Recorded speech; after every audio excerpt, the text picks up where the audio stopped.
돼요.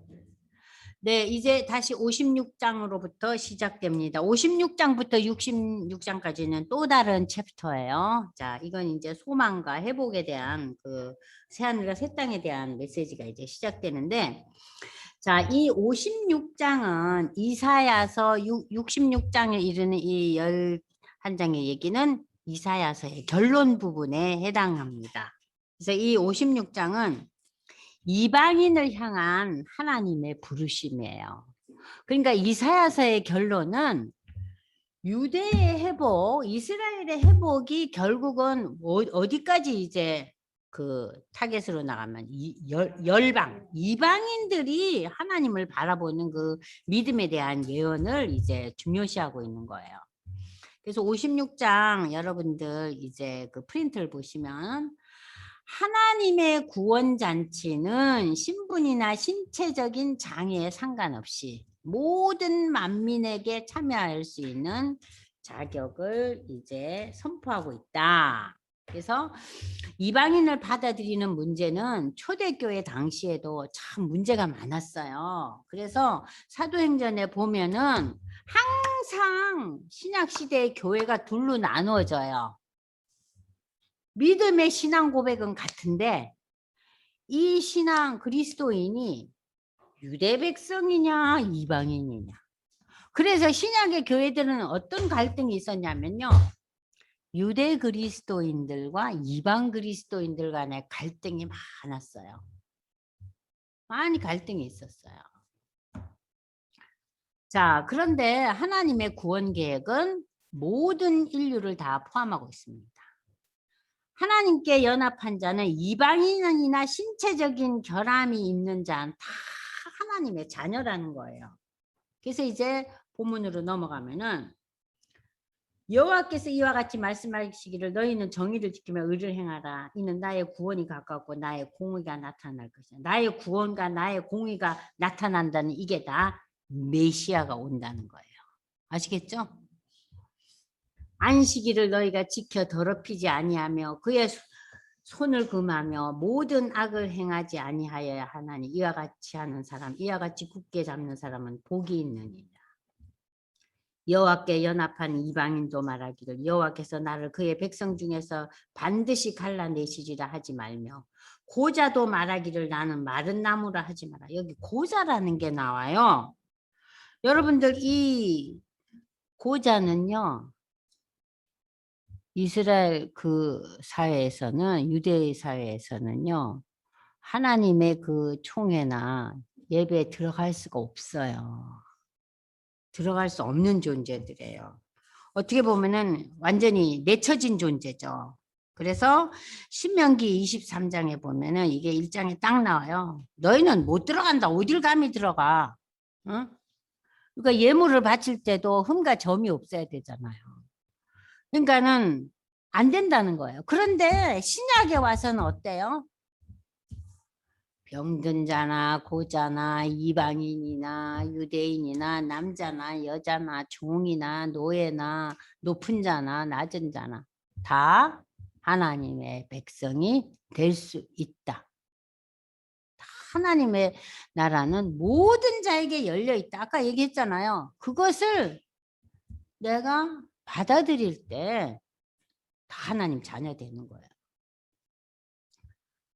자, 그러면서 여호와께서 이와 같이 나의 안식일을 지키며 내가 기뻐하는 일을 선택. 여기서 안식일이라는 것은요. 이 유대 백성들이 얘기하는 그런 안식일이 아니에요. 하나님의 날을 구별하여 지키며 내가 기뻐하는 일을 선택하며 나의 언약을 굳게 잡는 고자들.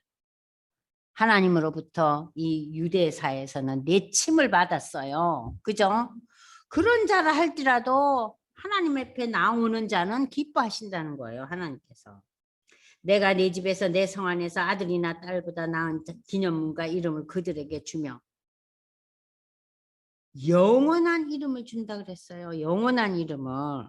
이 영원한 이름을 받는다는 것이 영생을 누린다는 의미예요.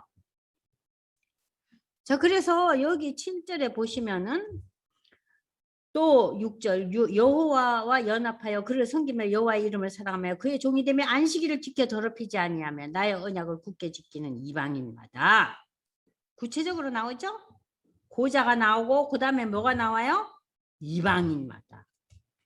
내가 곧 그들의 나의 성산으로 인도하여 기도하는 내 집에서 그들을 기쁘게 할 것이며 그들의 번제와 희생을 나의 제단에서 기꺼이 받게 되니 이는 내 집인 만민의 기도하는 집이라. 이스라엘의 쫓겨난 자를 모시는 주 여호와가 말해 내가 이미 모은 백성에 또 모아 그에게 속하리라. 그러니까 이 56장 1절에서 8절까지는 뭐예요? 내침을 받은 그야말로 병신들도 하나님의 자녀가 될 수 있고 이방인도 하나님의 자녀가 될 수 있고. 그러니까 이 56장의 내용도 유대인들이 보기에는 어이가 없는 거예요. 응? 유대 율법에 완전히 사로잡힌 유대 백성들에게는 이 56장 1절에서 8절까지가 억장 무너지는 장이에요. 어이가 없는 장. 근데 여기서 하나님께서는 이사야를 통해서 내 집은 뭐라 그랬어요? 만민이 기도하는 집이라 그랬어요. 그래서 여러분들 프린트 보세요. 7절에서 내 집은 만민이 기도하는 집이라고 했는데 이는 성전의 중요한 기능이 뭐예요? 기도하는 거예요.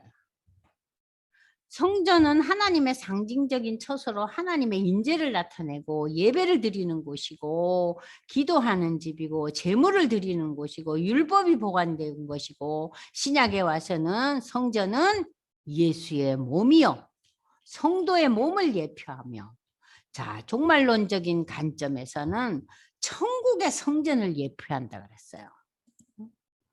자, 종말에 우리가 하나님의 나라에 갈 때 그 마지막 때 하나님과 함께 거하는 곳이 바로 그것이 새 예루살렘 새로운 성전이잖아요. 그걸 다 상징한다 그랬어요. 자, 이렇게 56장에서 지금 하나님과 함께한 자는 율법에서 제외되고 유대의 전통에서 제외된 자도 하나님의 자녀 될 수 있다. 이방인도 나오너라. 그게 지금 56장 이제 그 이사야 마지막 장의 첫 번째 선포가 뭡니까? 율법을 뛰어넘죠. 그죠? 모두가 다 하나님의 자녀가 되는 문이 열려 있다. 그것을 구체적으로 얘기하고 있어요. 고자와 이방인에게도. 들의 모든 짐승들아 숲 가운데 모든 짐승들아 와서 물어라. 그래서 모든 짐승자들이라는 것은요. 이스라엘을 하나님의 양으로 상징했으면 짐승들은 뭐예요? 하나님의 대적자들이에요. 그런데 이 하나님을 대적하는 이 모든 짐승들도 다 오너라 초청하는 거예요. 그러면서 오히려 이스라엘의 파수꾼이 뭐예요? 이스라엘의 지도자들이에요. 파수꾼은요. 높은 망대에서 적의 침입을 눈을 부릅뜨고 지키면서 보는 자들이잖아요. 그러니까 이스라엘의 파수꾼들이라는 것은 이스라엘을 신앙으로 지키는 이 지도자들, 제사장, 서기관, 이 사람들을 가리켜서 하나님 지금 이사야를 통해서 보라. 너희가 맹인이고 무지하고 벙어리 개고 짖지 못하며 꿈꾸는 자고 누워있는 자들이고 잠자기도 전에 이 개들은 탐욕이 심하고 족한 줄을 알지 못하고 그들은 몰지각한 목자들이라 다 제 길로 가며 사람마다. 그러니까 지금 이스라엘이 자기 유익만 찾는다.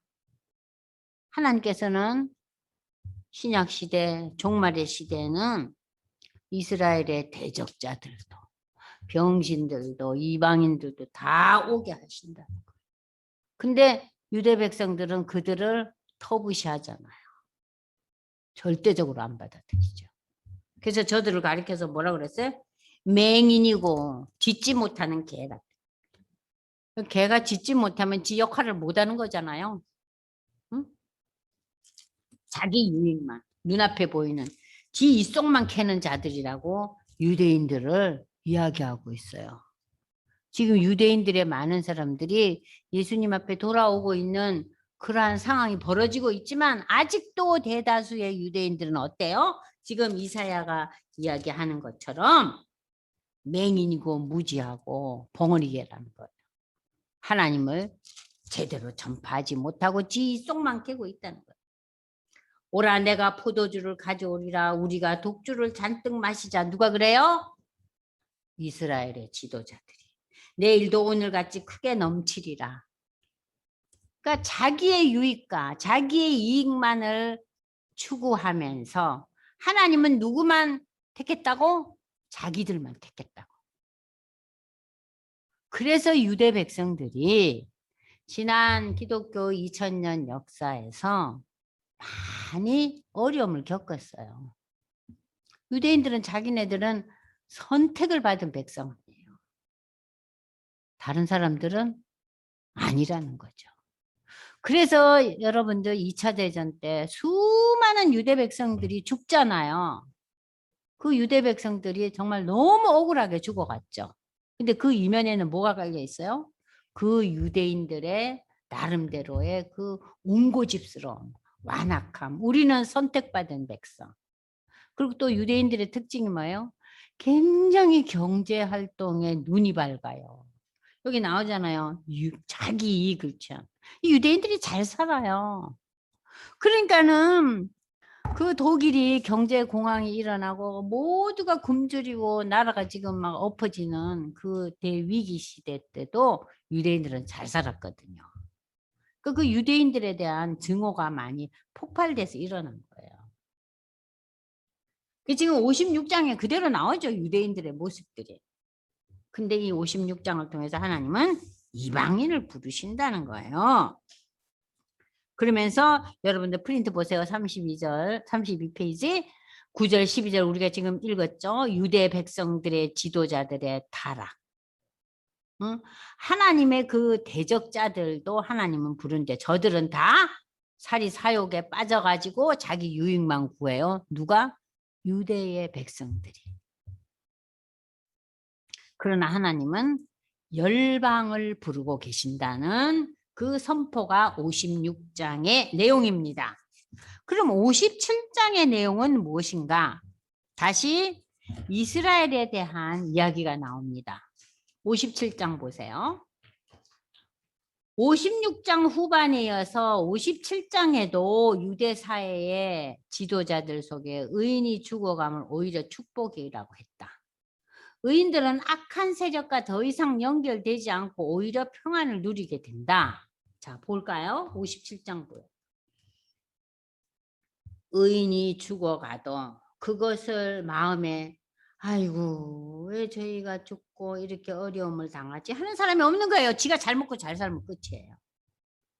진실한 이들이 거두어감을 당할지라도 그야말로 네버 마인드예요. 내 새끼가 잘 크면 고마이지. 그죠? 의인들은 악한 자들 앞에서 불리어 가도다. 그들은 평안에 들어갔나니 바른 길로 가는 자들은 그들의 침상에서 평이시리라. 그러나 하나님은 이사야를 통해서 뭘 얘기하고 있습니까? 저들이 비록 죽는다 할지라도 저들이 누리지 못한다 할지라도 저들이 고난의 삶 속에서 죽어간다 할지라도 그들은 평안의 새로운 세계로 들어갔다. 그게 영생 아닙니까? 3절 보세요. 무당의 자식 간음자와 음녀의 자식들아 너희는 가까이 오라. 너희가 누구를 희롱하느냐 누구를 향하여 입을 크게 벌리며 혀를 내미느냐 너희는 폐역의 자식 거짓의 후손이 아니냐 너희가 상수리 나무 사이 모든 푸른 나무 아래서 음욕을 피우며 골짜기 가운데 바위 틈에서 자녀를 도살했다. 여러분 다시 기억이 나죠? 상수리 나무 푸른 나무 이게 뭐예요? 산당 제사를 얘기하는 거예요. 구약의 이스라엘이 어떤 죄악을 저지릅니까? 한편으로는 하나님을 섬기지만 한편으로는 산당제사 우상을 섬겼잖아요. 이 얘기를 지금 상징적으로 나타내는 거예요. 음욕을 피운다는 것은 뭐예요? 하나님이 다른 우상에게 마음이 빼앗겼어요. 그러니까 이스라엘 백성과 하나님과의 관계를 남편과 아내로 아까 우리가 읽었죠. 그런데 이 아내가 딴 남편 다른 신을 섬기는 것을 가리켜서 여기서 뭐라 그랬어요? 음욕이 불탄다 그랬어요. 그리고 너희들은 뭘 바쳤어요? 자기 자녀들까지 바쳤어요. 저는 이게 너무나 이해가 안 돼요. 아니면 우상을 섬긴다. 아유, 잘 먹고 잘 살고 싶어서 그 이웃나라 이방신 섬기는 그 사람들이 너무 부러워가지고 아유, 그것들은 어떤가 하고 기웃거리는 마음은 좀 이해가 돼요. 근데 자녀를 불에 태워 죽이는 것은 도저히 납득이 안 가요. 그죠? 그러니까 그만큼 사단의 역사가 이 이스라엘 백성들에게 몰아친 거예요. 그러니까 자기의 축복을 위해서, 평안을 위해서 뭐까지 바쳐요? 자식까지 바쳤어. 야, 자녀를 여기서요, 도살했다는 표현을 쓰고 있어요. 도살이라는 건 뭐예요? 지가 지 손으로 쳐 죽이는 게 도살이잖아요. 그죠? 이 도살은요, 우리가 동물을 죽일 때 도살한다 그래요. 근데 이스라엘 백성들이 자녀를 도살하는 이 죄악을, 이 우상 숭배가 팽배한. 그래서 골짜기 가운데 매끄러운 돌들 중에 내 몫이 있으니 그것들이 곧 내가 제비뽑아 얻은 것이라. 또한 내가 전제와 예물을 그것들에게 드리니 내가 어찌 위로를 받겠나. 하나님이 너희가 이렇게 우상에 빠져 있는데 내가 어떻게 내 마음이 기쁘고 내 마음이 참 너희가 그래도 회개하고 나한테 돌아오는 것으로 기쁨을 누리고 위로 없죠. 하나님의 마음이 타들어가는 거예요. 네가 높고 높은 산 위에 내 침상을 베풀었고 또한 내가 거기서 올라가서 제사를 이방 신앙께 드렸으며 내가 또 내 기념물, 이건 뭐예요? 이건 부적이에요. 부적. 응? 부적을 갖다 붙였는 거예요. 저 이스라엘의 문과 문설주에 옛날에 출애굽할 때 뭘 붙였어요? 양의 피를 발랐잖아요. 구원의 상징을 붙였던 그 문과 문설주에 부적이 달렸어요. 예수 믿는데 그 집에 들어가니까 이상한 그림이 막 달려 있다. 이건 말 돼요, 안 돼요? 완전 미치광이지 수준이에요. 그러면서 너는 나를 떠나 벗고 올라가서 내 침상을 넓히고 그들과 언약하며 또 내가 그들의 침상을 사람하며 그 벌거벗은 것을 보았으며 내가 기름을 가지고 몰렉에게 나게. 이 몰렉이 암몬의 신하이에요. 그죠? 그 암몬 신 몰렉의 특징이 뭐예요? 자기 자녀 불태워요. 제사 드리는 거 아니에요. 예? 그리고 향품을 더하고 내가 또 사신을 먼 곳에 보내고 수월에까지 내려가. 이건 뭐예요? 그러니까 너희가 이렇게 이방 신에게 뭔가 이 자식까지 바치면서 완전히 네 인생이 어디게, 이 수월은 지옥이에요. 지옥 같은 삶을 살고 있다는 거예요. 내가 길이 멀어서 피곤할지라도 헛되다 말하지 아니함은 내 힘이 살았으므로 쇠약해지지 아니함이라. 그렇게 피곤하고 그렇게 험난한 삶을 살았는데도 자기의 힘이 살아있는 자들은 어때요? 쇠약해지지 않는다. 그러니까 여러분들이 아무리 예수 믿으라고 전도도 하고 기도도 하고 열심히 전달했는데도 자기의 생각과 지혜를 도저히 못 떨구잖아요, 사람들이. 네? 그래서 우리 남편이 친한 친구를 그렇게 전도를 하는데도 어떤 날은 좀 이렇게 귀담아 듣는데요. 근데 다음에 만나면 또 정 딴소리를 한대요. 그러니까 이제는 정말 그냥 너무 그냥 우라가 치밀어서 더 이상 말할 기운이 안 난다는 그런 얘기를 한 적이 있어요. 여러분도 그런 경험 있잖아요. 하나님의 택함을 못 받았나? 저 인간은 와 저러지?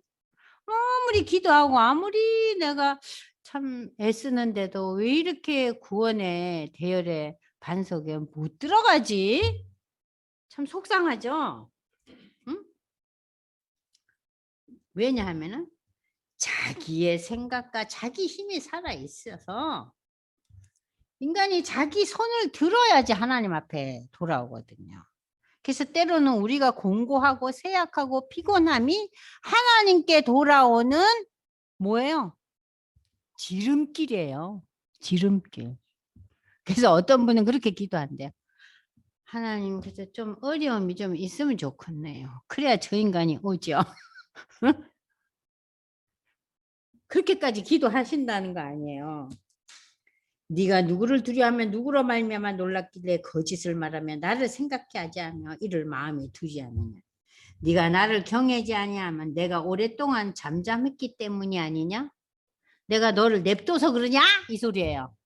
응? 더 혼이 나고 더 힘이 들어야지 올래? 그 얘기예요.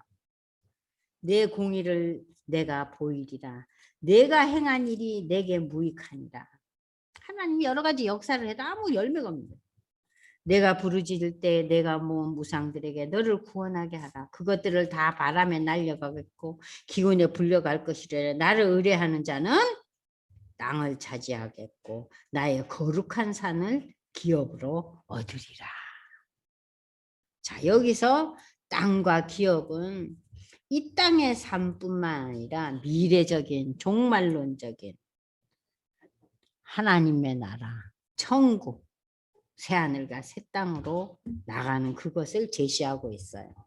그러니까 우리가 너무 이 땅에서 누리는 형통과 이 땅에서 누리는 평안에만 우리의 초점이 맞춰져 있으면은 전도의 열매가 흔들려요. 왜냐하면은 예수를 믿으려고 생각은 했는데 또 어려움이 오면요. 어떤 분들에게는 정반대 현상이 일어나요. 예수 믿으려고 하니까 이렇게 어렵네. 아, 조상신이 노했나 봐. 그런 얘기도 하시는 분들이 있어요. 자, 그러니까 여러분들이 이 땅이라는 거, 기업이라는 것을 항상 현시적인, 현세적인 시각으로만 바라보지 말고 현재 삶에서 누리는 평안과 축복은 한 부분이에요. 지극히 한 부분이에요. 우리의 인생은 얼마나 영원한 삶에 비하면은 아주 한시적이고 제한적이잖아요. 영생은 뭐예요? 영원한 거잖아요. 영원한 땅, 영원한 기업을 바라보는 영안이 열려야 돼요. 그가 말하기를 도두고 도두어 길을 수축하여 내 백성의 길에서 거치는 것을 제하여 버리라. 지극히 존귀하며 영원히 거하시며 거룩하다 이름하느니. 하나님을 지금 어떻게 표현하고 계세요? 지극히 존귀한 자, 영원히 계신 자, 거룩하신 분. 응? 그분이 내가 높고 거룩한 곳에 있으며 또한 통회하고 마음이 겸손한 자와 함께 있나니 이는 겸손한 자의 영을 소생시키며 통회하는 자의 마음을 소생시키는 것이다. 그러니까 하나님 앞에서는 하나님 나는 연약한 존재입니다. 나는 죄인입니다 하는 고백. 그것을 하나님이 가장 기히 여기신다는 것이죠. 그러니까 우리의 신앙의 첫 관문이 뭐예요? 나는 제한된 존재다. 연약한 존재다. 내가 하나님 앞에 죄인이라는 것을 인식할 때 하나님의 축복이 거기서부터 임하는 거예요. 그게 이제 신앙으로 연결되는 길이죠. 그걸 가리켜서 하나님이 그래 네가 이제 죄인에서 벗어나서 의인 되었구나 하는 거예요. 내가 영원히 다투지 아니면 내가 끊임없이 노하지 아니할 것은 내가 지은 그의 영혼이 내 앞에서 피곤할까 합니다. 이제 하나님께서는 그를 더 이상 피곤치 않게 하시고 평안의 복을 주신다는 거예요. 그래서 우리가 예수 신앙 고백하면은 무엇이 와요? 평안의 복을 누려요. 예수님께서 부활하시고 난 이후에 제일 먼저 하신 말씀이 뭐예요? 너에게 평강이 있을지어다 그랬어요. 하나님과의 관계가 회복되면 우리가 제일 첫 번째 누리는 복이 평안의 복이에요. 그의 탐심의 제약으로 말미암아 내가 노하여 그를 쳤으며 탐심의 제약이 뭡니까? 인생에서 많은 것을 누리고 싶어 했기 때문에 이스라엘 백성들이 하나님 플러스 알파 우상을 섬겼잖아요. 오늘날 우리도 마찬가지예요. 신앙생활을 하지만 우리가 탐심이 솟으면 무엇에 눈이 돌아가요? 세상의 기준과 세상의 평가에 우리가 눈이 돌아가요. 이 세상의 평가와 세상의 기준이 다른 말로 표현하면은 우상이죠. 그죠? 세상 기준과 세상 질서가 모든 우리의 삶을 지배한다면 우리는 신앙인이라고 부를 수가 없는 거예요. 세상의 기준이 제일 중요하기 때문에. 이해되시죠? 자, 탐심의 제약으로 말하면 내가 놓아여 그를 쳤으면 내 얼굴을 가리고 놓았느니 그가 아직도 패역하며 자기 마음의 기준. 지가 좋은 거, 지가 택한 길로 걸어간다는 거예요. 내가 그의 길을 보았은즉 그를 고쳐줄 것이라. 그를 인도하며 그와 그를 슬퍼하는 자들의 위로를 다시 얻게 하리라. 입술의 열매를 창조하는 자, 입술의 열매를 창조하는 자. 그 우리가 회개를 하나님이 기뻐하신다 그랬잖아요. 내가 온전치 못한다는 것을 고백하는 것을 하나님이 기뻐하신다 그랬잖아요. 자, 그런 자에게 하나님의 입술의 열매가 뭐예요? 그런 자에게 회개하고 나의 연약함을 고백한 자에게 그 입술의 열매가 찬양이 나와요. 그러니까 여러분들 하나님 앞에 회개하고 하나님 앞에 내가 연약한 존재라는 것을 고백하고 그것을 인식하지 못한 자들은 입술의 열매 찬양이 불가능해요. 그러니까 찬양을 어떤 식으로 해요? 유행가 부르듯이 해요. 네? 그 찬양은 유행가가 아니에요. 멜로디가 아름답네, 가사가 아름답네, 그게 아니죠. 찬양을 들을 때 우리의 마음이 성경 읽을 때 이상으로 감격에 넘치잖아요. 그 찬양의 열매를 주시는 거예요. 여호와가 말하노라 먼데 있는 자에게든지 가까운 데, 먼데 있는 자는 이방인이고 가까이 있는 자는 유대인들 아니에요. 그들 모두에게 하나님이 평강이 있을지어다.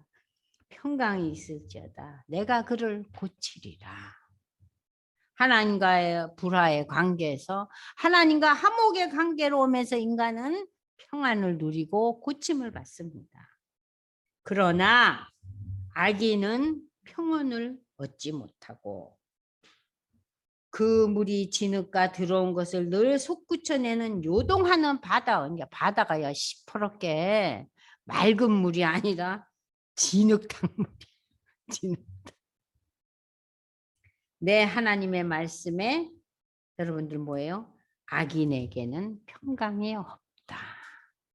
제가 아까 설명드렸죠. 악인은 하나님을 인정치 않는 자, 하나님의 실존을 거부하는 자, 하나님의 다스림에 마음이 열려있지 않는 자, 하나님 앞에 죄인이라고 하나님 앞에 연약한 존재라는 것을 고백하지 못하는 자에게는 평온을 누릴 수가 없어요. 하나님과의 관계가 설정되지 않았기 때문에. 인간은 하나님과의 관계가 설정되었을 때 무엇을 누린다 그리고요? 평안을 누리는 거예요. 그것이 복이죠. 우리는 재밌고 즐겁고 많은 것을 가져야 복이라는데 성경은 평강의 복을 제시하고 있어요. 그래서 예수님이 수고하고 무거운 짐진 자들, 이게 뭐예요? 평강이 없는 삶이에요. 염려와 걱정과 불안과 무거운 짐에 가득 있잖아요. 왜냐하면 인간이 갈등 속에서 살고 있잖아요. 부부관계, 자녀관계, 이웃관계. 이 모든 것이 예수를 믿어도 우리가 부부관계 여전히 문제 있어요. 여전히 우리 자녀들과 갈등이 있어요. 여전히 이웃과의 관계가 원활하고 모든 것이 속 시원하게 다 열매 맺지 못해요. 근데 그것이 신앙인으로서의 이 갈등과 어려움과 힘든 것들이 하나님 이것을 통해서 하나님 나에게 뭘 주시려고 그래요? 아이고 하나님 제가 아직도 이 모양이네요 하면서 우리가 늘 자기 자신을 채근하잖아요. 그죠? 그러니까 신앙인들은 이 아픔과 힘듦 속에서 자기를 채근해요. 그러면서 하나님께 더욱 가까이 가지만 신앙을 받아들이지 않는 상황에서는 그것이 쌓여서 무엇이 됩니까? 병이 되고 화근이 되는 거예요. 그죠? 화근이 되잖아요. 관계가 더 악화되고. 그래서 오늘 이 성경 56장, 57장, 58장에 와서 이사야는 자, 하나님과의 관계를 맺어라. 근데 그 하나님과의 관계는 이제 유대인들에게 시작됐지만 이제 시간이 흘러가면서 이방인뿐만 아니라 유대인들이 그렇게 도외시했던 고자들까지도 다 하나님의 자녀로 받아들임을 받는 새로운 언약을 얘기하고 있죠. 그들에겐 무엇이 있어요? 평안의 복을 누린다. 그래서 오늘 저희는 53장에서부터 이제 쭉 읽어봤어요. 53장, 54장, 55장, 56장 쭉 읽었죠? 그래서 이제 오늘 57장까지 읽었는데 여러분들이 오늘 돌아가셔서도 이 52장과 53장에 나오는 고난받는 주의 종의 그 내용은 다시 한번 읽어보세요. 어떤 내용인가. 그리고 오늘 우리가 마지막에 그 55장, 56장, 57장에 나타난 평강의 복을 누리는 자는 누구인가? 하나님 앞에 회개한 자, 하나님께 돌아온 자. 그들의 삶에는 평강의 복을 누리고 그들의 입술은 찬양의 열매를 맺는다는 거. 자, 어떠셨어요? 오늘 좀 이해가 되셨는지 모르겠네요. 그래서 이제 이 57장을 마무리를 하면서 읽어보겠습니다. 33페이지죠? 네. 자, 56장 후반부에서 이제 쭉 이어지면서 3절에서 13절까지 마술과 우상숭배를 일으키는 이스라엘 백성의 타락. 오늘 우리에게도 마찬가지예요. 그죠? 자, 그런데 하나님께서는 이렇게 세상을 섬기고 우상을 섬기고 물질을 중시하고 세상의 가치 기준에 사로잡혀 있는 우리에게 무엇을 약속하고 있습니까? 평강의 복을 약속하고 있는 것이 오늘 우리가 읽었던 57장이죠. 그러니까 우리는 악인들을 바라보면서 늘 그들을 위해서 기도해야겠죠. 그죠? 우리의 가까운 사람들이 아직까지 하나님을 발견하지 못하고 믿음이 없는 자들이 하늘이 주시는 그 은혜와 복, 평강을 누리기를 기도해야겠죠. 이러한 본문들을 통해서. 자, 그러면 이제 이번 한 주 동안 여러분들이 53장, 52장에서 53장까지 깊이 묵상하시고 더 시간이 있는 분들은 그 42장부터 시작되는 제1종의 기도, 49장 제2의 종의 기도, 50장 제3의 종의 기도, 53장, 52장 제4의 종의 기도를 다시 본문을 한번 읽어보세요. 그래서 이러한 그 종의 노래를 바탕으로 해서 56장에서 66장을 읽어 나가시기 바랍니다. 기도하겠습니다. 하나님 아버지, 이제 저희가 이사야서 이제 막바지에 왔습니다. 참 이사야서를 읽어가면서 어렵고 또 때로는 지루하기도 하고 무슨 예언서가 이렇게 반복되고 긴가 짜증도 났습니다. 그러나 이제 우리가 53장, 54장, 55장, 56장을 읽어가면서 하나님의 놀라운 은혜에 사로잡히게 됨을 감사드립니다. 이번 한 주 동안 고난받는 주의 종의 노래를 묵상하면서 앞으로 읽을 새하늘과 새 땅에 대한 놀라운 메시지를 기대하는 저희 모두가 되게 축복해 주시옵소서. 이 코로나라는 정말 이 위기와 이 참 견딜 수 없는 이러한 상황 속에서도 하나님의 놀라우신 역사를 우리가 기대합니다. 이 고난 가운데서도 하나님의 특별한 뜻을 우리가 기대하며 이해할 수 있도록, 그래서 우리의 삶이 힘든 속에서 오히려 주님의 은혜를 누리는 나날들이 될 수 있도록 하나님 축복해 주시옵소서. 예수님의 이름으로 감사기도 드려옵나이다. 아멘.